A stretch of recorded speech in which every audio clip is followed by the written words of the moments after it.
Muy buenas y bienvenidos a un episodio más del podcast de vuestro podcast Estrategas del Trail y Run. Y hoy, sin lugar a dudas, nos adentramos de nuevo en un tema que nos habéis pedido o una materia, digamos, que nos habéis pedido y que sabemos que os interesa y que sabemos que os ayuda muchísimo en las pruebas de corta, media o larga distancia o incluso esas barbaridades de cientos y cientos de kilómetros.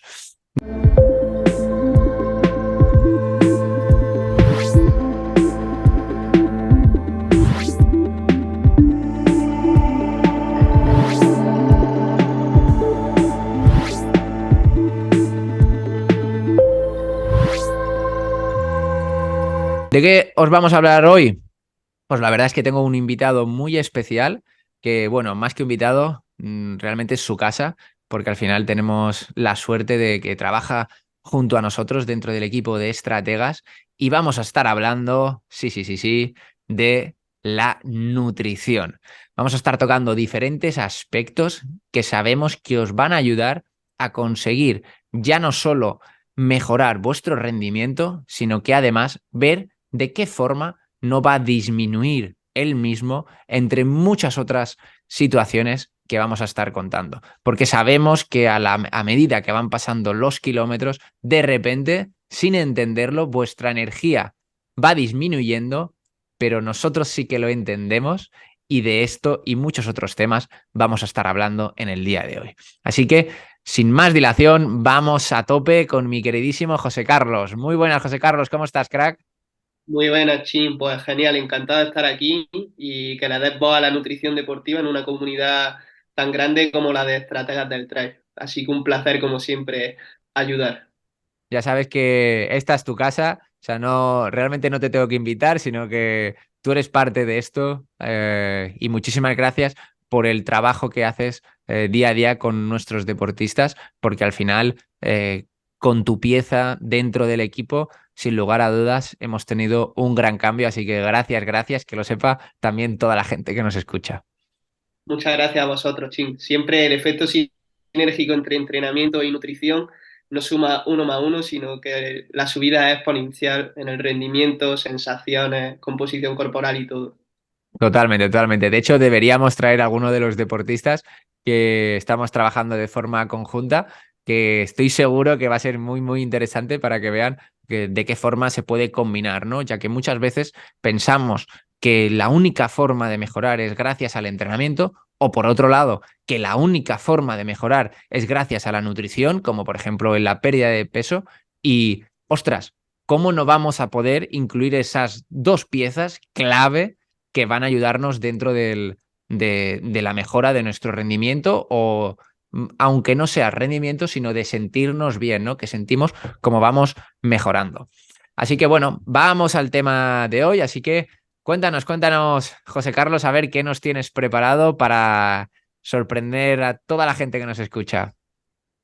Bueno, pues hoy lo que vamos a tratar van a ser una serie de temas, de mitos que están muy arraigados, sobre todo en los corredores de montaña y deportistas de resistencia en general, los cuales vamos a tratar en esta formación que vamos a sacar sobre nutrición deportiva y en la cual os vamos a buscar daros todas esas claves que podéis aplicar directamente a la práctica el día de vuestra competición, de vuestros entrenamientos, etcétera.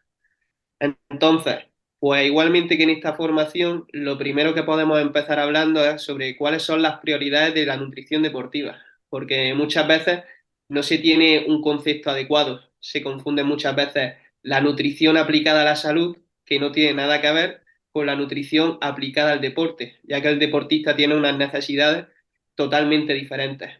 Otros errores que se suelen producir es darle una importancia muy elevada a los suplementos, cuando por ejemplo, en el caso de la nutrición deportiva, el escalón principal de esta nutrición, de esta estrategia nutricional va a ser una dieta equilibrada que nos aporte esos micronutrientes, minerales, vitaminas que garantizan un estado de salud. Posteriormente tendríamos nuestras estrategias de nutrición deportiva de cómo usar hidratos de carbono, proteínas, la hidratación, la energía, que va a ser el grueso de esta formación, porque es lo más interesante, lo que tiene más aplicación a la práctica. Y finalmente tenemos esa parte de los suplementos que pueden suponer ese 1%, que en algunos casos puede marcar la diferencia, pero que para nada puede quitarle la importancia al resto de cosas de la pirámide. Toda esta pirámide cuyo objetivo final es el rendimiento, porque muchas veces pensamos que el objetivo puede ser estar lo más fino posible, oxidar la mayor cantidad de grasa, comer muchos carbohidratos y se nos olvida que lo que buscamos con esta nutrición, al igual que con el entrenamiento, es el rendimiento. Y en eso vamos a hacer mucho foco en esta formación. Ujú. Claro, porque al final, José Carlos, muchas veces eso, ¿no? El deportista piensa que la nutrición es simplemente para la gente que quiere perder peso, ¿no? Y no se plantea que la nutrición ya no es solo para la gente que quiere perder peso, sino que la gente que, pues como comentábamos al inicio, ¿no? Ostras, es que pasan los kilómetros y de repente me siento sin energía. Eso es un caso que vemos de forma habitual, ¿no? Así es, claro.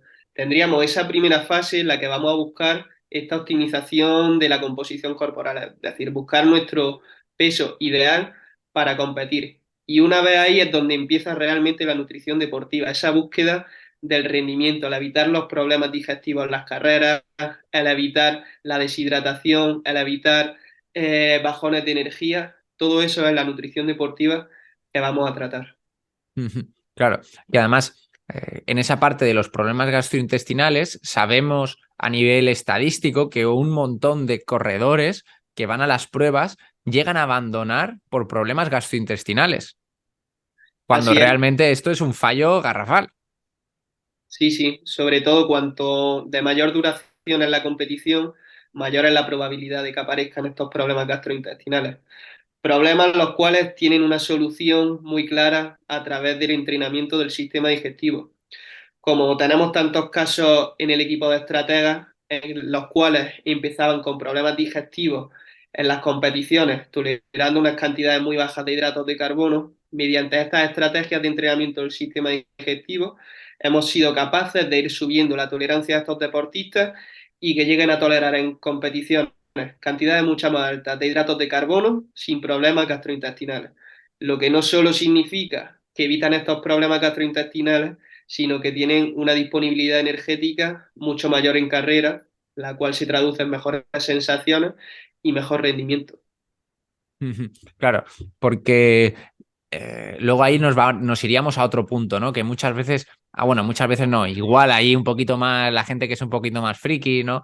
Que de hecho lo estábamos comentando el otro día de, no sé si deberíamos comentar esto, no sé si deberíamos comentarlo, ¿no? La parte que vemos a algunos deportistas profesionales que dicen que llegan a estar ingiriendo incluso 120 gramos de carbohidratos por hora, ¿no? Que realmente es una auténtica barbaridad cuando estamos hablando de carreras de resistencia a pie. Sí, sí, son estrategias muy agresivas acerca de las cuales todavía se está investigando, pero en nuestra formación trataremos muy en profundidad todo el tema de los hidratos de carbono, no solo durante la competición, sino a lo largo del resto del día, ya que este va a ser el sustrato principal para nuestra actividad y de lo que va a depender en gran medida nuestro éxito o no éxito. En el caso de estos 120 gramos hora de hidratos de carbono, lo que se ha visto hasta ahora es que no mejora el rendimiento respecto a recomendaciones más clásicas de esos 90 gramos hora. Lo que sí se ha visto, por ejemplo, es que mejora los marcadores de daño muscular. ¿Esto qué Ujú, significa? Que de un día a otro vamos a recuperar mejor a nivel muscular. Entonces, en mi caso, como nutricionista, ¿cuándo recomendaría utilizar estos 120 gramos hora? Pues no lo utilizaría en carreras de un solo día, pero sí lo utilizaría en carreras por etapas, ya ujú. que pidiendo estos 120 gramos hora nos vamos a asegurar que recuperamos mejor de cara a la etapa siguiente que si ingiriésemos esos 90 gramos hora. Claro, Pero en el resto de situaciones sí nos decantaríamos más por esas recomendaciones clásicas que además son más sencillas de alcanzar, porque los 120 gramos hora requieren un entrenamiento del sistema digestivo muy, muy potente. claro. Porque al final sería como comer cuántos geles por hora. Bueno, pues si un gel tiene unos 30 gramos de hidratos de carbono, serían unos 4 geles por hora. Claro. Simplemente con el peso que tuviéramos que llevar, ya te estarías cagando en todo, ¿no? Hablando mal y claro. Sí, sí, si no tienes buen apoyo de asistencia, son estrategias difíciles de llevar a cabo. Por eso, por ejemplo, si se llevan a cabo en el ciclismo, donde tienen ese apoyo del coche o de gente a pie de carretera, pero en carreras de montaña, donde esa asistencia solo lo tienen más los profesionales, no se suele llevar a cabo. Ujú, claro. Otro de los puntos que creo que son muy importantes y que la gente no suele tener en cuenta y que de hecho pues será una de las partes que tocamos dentro de la formación, ¿no? De hecho tenemos dos bloques enfocados en ellos, ¿no? Es la parte de la hidratación. ¿Qué les podrías contar a la gente que puedan aprender sobre la hidratación ahora con un par de minutos? Sí, bueno, pues la hidratación es uno de los factores nutricionales que mayor importancia tienen sobre el rendimiento, ya que se ha visto que simplemente con un 2% de deshidratación ya afecta a nuestro rendimiento de forma significativa. Y otra cosa muy importante a remarcar es que esta hidratación es muy fácil de llevar a cabo bien, de controlarla. Como veremos en la formación, explicaremos distintos métodos para conocer cuáles son nuestros requerimientos de hidratación, que si tasas de sudoración, color de orina, distintas estrategias, para saber realmente cuáles son nuestros requerimientos y poder aplicarlos en competición, de forma que podamos llevar realmente una estrategia individualizada, adaptada a los requerimientos de esa competición, ya que va a depender de la meteorología, de la intensidad, de la ropa que llevemos, van a ser muchos los factores que hay que controlar. Y todo ello aprenderemos a llevarlo a cabo en esta formación. Otro de los temas que tratamos en profundidad en esta sección de hidratación es el tema de las sales, un tema sobre el que hay muchísimos mitos, ya que realmente a día de hoy la evidencia de que las sales tengan algún efecto positivo sobre el rendimiento es nula. Y es muy común encontrar, sobre todo en carreras de montaña, ese deportista, ese corredor, que cada hora está con su pastilla de sales, cosa que no tiene ningún sentido. No va a hacer ningún mal al deportista, pero bueno, al final va a ser tirar el dinero en un suplemento que no te hace para nada falta. Mucho más sencillo de realizar estos test de hidratación que nos van a permitir saber qué cantidad de líquido debemos de tomar que gastarnos el dinero en esas sales. Y José Carlos, ¿por qué crees que hay tanta gente que piensa que hay que tomar sales y tomar sales y tomar sales? Porque eso realmente está muy introducido en la sociedad, bueno, en la sociedad, en toda la parte de los corredores de montaña y los de asfalto también. Sí, sí. Pues bueno, esto se debe a que se sabe que el sodio es el principal electrolito, la principal sal, por así decirlo, que se pierde a través del sudor. Y eso es así. Pero claro, la cosa es que realmente, aparte de estas sales, se pierde gran cantidad de agua. Y al perder agua, realmente nuestro volumen plasmático, lo que viene a ser el volumen de la sangre, disminuye. Entonces, la concentración de sodio no solo no disminuye, sino que puede llegar a aumentar. Entonces, ese riesgo de hiponatremia que se habla por no consumir sales realmente no se da. Entonces, las sales tienen utilidad solo en condiciones muy concretas, con tasas de sudoración muy elevadas, duración muy elevada de la prueba, pérdidas de sodio individuales muy elevadas. Más allá de hecho, el sodio, la principal utilidad que tiene es darle ese sabor salado a la bebida que nos incita a beber más líquido. Ese beber más líquido, el que nos va a permitir mantenernos bien hidratados, y ese mantenernos bien hidratados va a ser el que nos permita que nuestro rendimiento no se vea perjudicado. Ujú, claro. Y en la parte de, José Carlos, en la parte de estrategia de carreras, ¿no? Eh, ¿Por qué crees que es importante tener una buena estrategia nutricional a la hora de realizar una prueba? Bueno, primero de todo porque previamente a la competición debemos saber cuál es la cantidad de alimentos, en este caso concretamente hidratos de carbono y de líquido, somos capaces de tolerar. Y en base a eso vamos a diseñar nuestra estrategia nutricional en carrera. De otra forma, puede ser que nos pasemos por encima y caigamos en problemas gastrointestinales, o nos pasemos por debajo y caigamos en bajones de energía y deshidratación. También se podrían dar las tres cosas juntas, pero teniendo controlados esos factores, nos vamos a asegurar de que estamos comiendo realmente lo que nos hace falta y que nos vamos improvisando según las sensaciones, ya que durante la carrera realmente va a ser difícil que tengamos sensación de hambre o sensación de sed. No nos podemos guiar por esas sensaciones, porque por ejemplo la sensación de sed, una vez que aparece, probablemente ya estés muy deshidratado y te va a ser muy difícil recuperar esos niveles de hidratación. Entonces hay que ir bebiendo previamente según nuestra estrategia de hidratación, hay que ir comiendo previamente según nuestra estrategia de alimentación, ya que además en las primeras partes de la carrera nuestro sistema digestivo trabaja mejor, ya que tiene menos estrés, menos presión que en los tramos finales de la carrera. Entonces, si nos guardamos toda esa comida y toda esa bebida para el final de carrera, las probabilidades de problemas gastrointestinales son aún mayores. Ujú. Claro, claro, claro. Al final le estás dejando a tu cuerpo que tome la responsabilidad que tú deberías tomar a la hora de accionar previamente, ¿no? Así es. Sí, sí. Claro, si tú no tienes una buena estrategia de lo que va a llegar a suceder, estás dejando, como digamos, a ver qué día tiene hoy mi cuerpo, a ver qué decide si tengo que beber antes o si tengo que comer más tarde, ¿no? Básicamente. Claro. ¿Y por qué? Porque recuerdo que hace como unos 2 años, más o menos, de repente vi artículos en los que decían que había que lo de beber ad libitum, no. O sea, que tenías que empezar a beber cuando tenías realmente sed. ¿Esto por qué hay siempre tanta controversia con este tema, macho? A mí me tienen loco.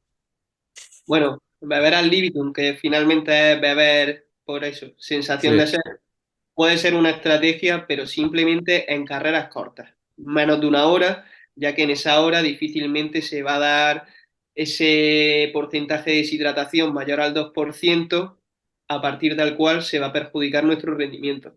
Pero cuando ya las carreras son de mayor duración o las condiciones meteorológicas son más complicadas, como más temperatura, más humedad, ya es necesario conocer cuáles son tus requerimientos y actuar en base a ellos, porque si no, como decimos, no vamos a ser capaces de llegar a esos objetivos. Ujú. Claro. Porque realmente beber por sensación de sed no es una estrategia en sí mismo, ya que no eres capaz de saber cuándo va a aparecer la sed, a lo mejor cuando aparece la sed no tienes acceso a la bebida, entonces puede ser que en carreras cortas o con condiciones favorables la puedas llevar a cabo, pero en la mayoría de casos no. Claro. Además, también recuerdo que cuando o sea, estás en alta montaña, incluso vas perdiendo la sensación de sed, ¿no? O sea, esa parte de sensación se va disminuyendo. Entonces, claro, Bueno, no estarías más perjudicado, más perjudicado. claro, en alturas que tenemos ese factor que acentúa la deshidratación, que al tener esa hiperventilación para intentar tener esa mayor disponibilidad de oxígeno que no tenemos en el ambiente, pues se pierde más agua a través de la respiración. Además, normalmente la altura va asociada a frío, ese frío hace que la bebida esté fría y entonces no quieras beber porque no quieras beber una bebida fría. A lo Ujú. mejor vas con mucha ropa porque fuera hace frío, pero realmente llevas más ropa de la cuenta y te deshidratas más todavía. Porque sudan más. Ujú. También la altitud inhibe el apetito, entonces igualmente que se te quita el hambre, se te quita también las ganas de beber. Entonces es un factor que aumenta ese riesgo de deshidratación. Ujú. Claro. Eh, José Carlos, tenemos 100% en cuenta, ¿no? Que lo primero, o sea, las conclusiones que deben de llevar toda la gente que nos escuche es, primero, debemos tener una buena estrategia en cuanto a alimentación de nuestro día a día. Segundo, necesitamos una buena estrategia a la hora de preentrenamiento, durante el entrenamiento y postentrenamiento, tanto alimenticia como en la parte de hidratación. Y por último, ya nos meteríamos como en la parte de suplementación, ¿no? ¿Cuáles Así, serían esos suplementos? Repito, suplementos, es decir, suplementación, ¿vale? O sea, entendamos la palabra lo que significa por definición, no la escuchemos simplemente. Eh, si tuviéramos que elegir alguno de ellos, ¿cuáles les recomendaríamos? Pues la verdad que esta es una pregunta muy adecuada, ya que la oferta de suplementos que hay en el mercado es infinita. Son cientos los suplementos que hay y a todos se les atribuye alguna razón por las que tomarlas. Pero luego en la realidad, lo que nos dice la ciencia es que son muy pocos los suplementos que realmente funcionan y funcionan en situaciones específicas y utilizando de forma específica. Entonces, el Instituto Australiano del Deporte, que es, por así decirlo, la referencia a nivel de nutrición deportiva, tiene una clasificación de los suplementos según A, B, C, D, en la cual los suplementos con clase A son los que tienen una evidencia realmente fuerte de que se pueden usar y mejoran el rendimiento. ¿Qué suplementos encontramos en esta clase A? Pues bueno, primero encontramos la cafeína, un suplemento muy utilizado en corredores de montaña y cualquier otro deporte, ya que tiene aplicación en cualquier disciplina, no es tan específico como otros suplementos, pero que normalmente no se usa bien, ya que o no se usa la dosis que hay que utilizarla, ya que tiene unas dosis concretas que son las que realmente funcionan, y el mayor fallo que se suele ver a la hora de la cafeína es el momento de usarlo, porque muchas veces vemos como los corredores dicen, pues ahora que estoy en el último kilómetro o que me quedan 15 minutos para llegar a meta, ahora voy a meter la cafeína, que me dé ese punch final para la meta.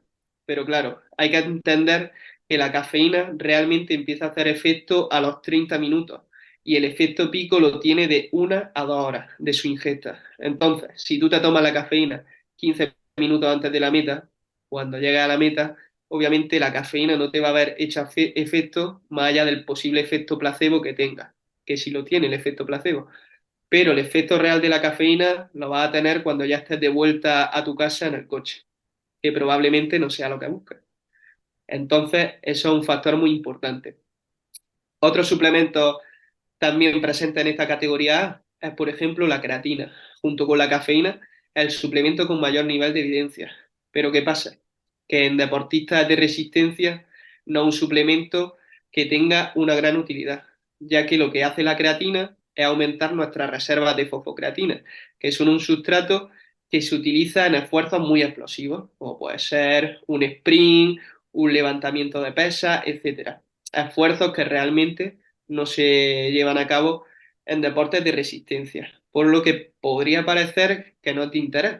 Pero, por ejemplo, habrá fases de la temporada en el que vayamos a priorizar el entreno de fuerza. Entonces, en esas fases nos vamos a poder beneficiar de la suplementación con creatina. Nos va a permitir entrenar mejor la fuerza y este entrenar mejor la fuerza nos va a permitir rendir mejor el día de la competición. Por ello, tan importante esa periodización de la suplementación, usar cada suplemento en la fase, en el momento en el que realmente tiene utilidad. Y esto se ve muy claramente en la creatina. Otros suplementos que tenemos de clase A, pues estarían los tamponadores, como es la betalanina y el bicarbonato. Estos tamponadores lo que hacen es que neutralizan la acidez que se genera a intensidades altas.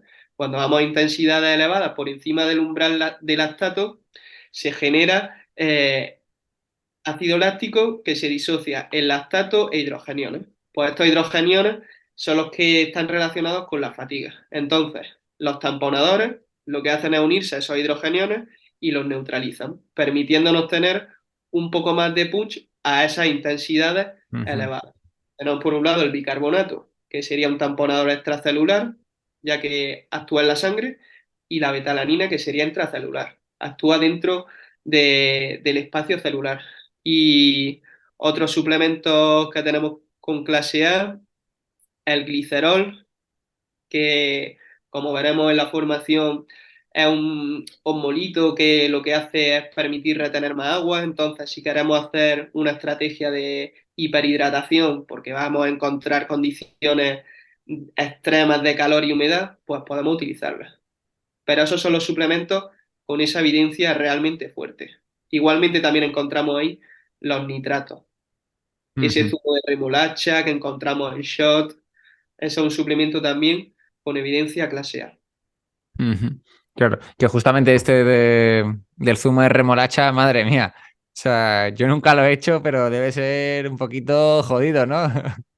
Sí, bueno, el sabor no es muy agradable, pero gracias a que se han inventado esos shots, que es zumo de remolacha concentrado, es bastante más fácil tomar porque cuando era con zumo de remolacha había que tomar grandes cantidades. Y en cambio con el shot, solo con unos 100, 200 mililitros, tomas la cantidad que necesitas y te evita tanto sabor desagradable. Claro, recuerdo haberlo leído la primera vez hace bastantes años, ¿no? De que habían estado haciendo estudios y tal sobre el beneficio de eso y bueno, me puse a comparar lo que había que comer y digo, madre mía, tío, esto es una auténtica barbaridad. Sí, sí, así es. Súper, tío. La verdad que muy interesante todo lo que estamos comentando. Ojalá a la gente le haya parecido interesante, porque al final realmente el mundo de la nutrición es muy, muy, muy grande. Y por eso hemos querido hacer una formación específica con José Carlos, en la cual hemos desarrollado diferentes puntos muy importantes. O sea, tenemos, creo que son 9 módulos en los cuales tocamos cada una de estas temáticas que hemos ido hablando, ¿no? Ya sea la parte de suplementación, ya sea la parte de hidratación, ya sea la parte de estrategias dentro de la competición, ya sea cuánto tienes que tomar de cafeína, dependiendo de las carreras. Bueno, muchísimas, muchísimas cosas que nosotros hemos pensado, ya sea en base a la experiencia. Ay, Dios mío, que me atraganto. En base a la experiencia de José Carlos y todo el estudio científico que ha estado haciendo para poder ir recopilando toda esa información, hemos creado una formación que vamos a estar lanzándola dentro de muy pocas semanas. Os lo dejaremos en la descripción del episodio para que podáis acceder cada uno de vosotros. Os aseguro que va a ser una oferta absolutamente fantástica porque vais a poder estar ya no solo dentro de la formación, sino también vais a poder acceder a un grupo privado donde José Carlos va a estar respondiendo de forma personal cualquier duda que vosotros tengáis, ya sea dentro de la formación o sea de otros apartados en base a vuestra práctica aplicada en la nutrición con lo que hayáis estado aprendiendo dentro de la formación y además vamos a estar realizando 2 directos en los cuales José Carlos en directo va a estar respondiendo todas las dudas que vosotros tengáis para que podáis aplicar de verdad todo el conocimiento en la nutrición. Al final es una formación que sería la nutrición aplicada para trail runners y os aseguro, yo que ya he estado de alumno dentro de ella, es una auténtica barbaridad, es una auténtica salvajada y deseo mucho que vosotros también la podáis exprimir al máximo, ya que sin lugar a dudas es una oferta muy, muy, muy buena que tenemos ahora mismo de lanzamiento, porque por tan solo 97 euros vais a poder acceder a todo esto. La verdad que ahora dentro del link que tengáis dentro de la descripción, vais a poder acceder a ello, podéis reservar una plaza para dar inicio. José Carlos, ¿tú sabes cuándo es exactamente la fecha? El 1 de mayo. El 1 de mayo damos inicio a la formación, entonces ya podríais reservar la plaza directamente a través de allí y nos apetecería mucho, mucho, mucho que pudierais participar en esta primera edición. Y no sé si te gustaría añadir algo más, José Carlos. Sí, simplemente que yo he disfrutado muchísimo creando esta formación, ya que es realmente la formación que a mí me hubiese gustado que me dieran cuando yo estudiaba nutrición, cuando estudiaba el máster de nutrición deportiva, y donde he juntado todo ese conocimiento que he recibido en estos años de formación, junto con la experiencia de mis deportistas, y la he puesto ahí para que el mayor número de gente posible se pueda beneficiar de este conocimiento, pueda llevarlo a cabo y así ver las ventajas que tiene aplicar realmente una nutrición basada en la evidencia científica a su rendimiento deportivo. Ujú, totalmente. Ya os digo, ahora mismo lo estamos haciendo a ese precio. Para nosotros es un precio ridículo, 97 euros, o sea, sinceramente ridículo. De hecho, ha sido la mayor oferta que nunca hemos hecho en alguna formación porque queremos que lo pueda aprovechar el mayor número de personas ahora mismo, teniendo a José Carlos, un auténtico experto en esto, porque al final simplemente el máster ese que hiciste de nutrición, José Carlos, ¿cuánto podría costar? 6.000 euros. Pues para que veamos un poquito cuáles serían los precios, ¿no? Una auténtica barbaridad poder aprender ahora mismo a ese precio. Así que os invito de verdad a que lo podáis hacer, a que os podáis inscribir y que nos podamos ver dentro de ella. Así que nada más, José Carlos, muchísimas gracias por estar un día más aquí con todos nosotros y nos vemos la semana que viene. Muchísimas gracias, Chin, por tenerme aquí y nos vemos pronto. Exacto, la semana que viene además vamos a estar introduciendo también un poquito el tema del entrenamiento del sistema digestivo, que muchos de los que seguramente estéis escuchando este programa no lo estáis haciendo y para nosotros es muy importante para poder estar recuperando de forma constante y poder ir aumentando vuestro rendimiento. Y ya sabéis, todo esto y mucho más es lo que estaremos viendo en la formación. Un fortísimo abrazo y hasta la semana que viene.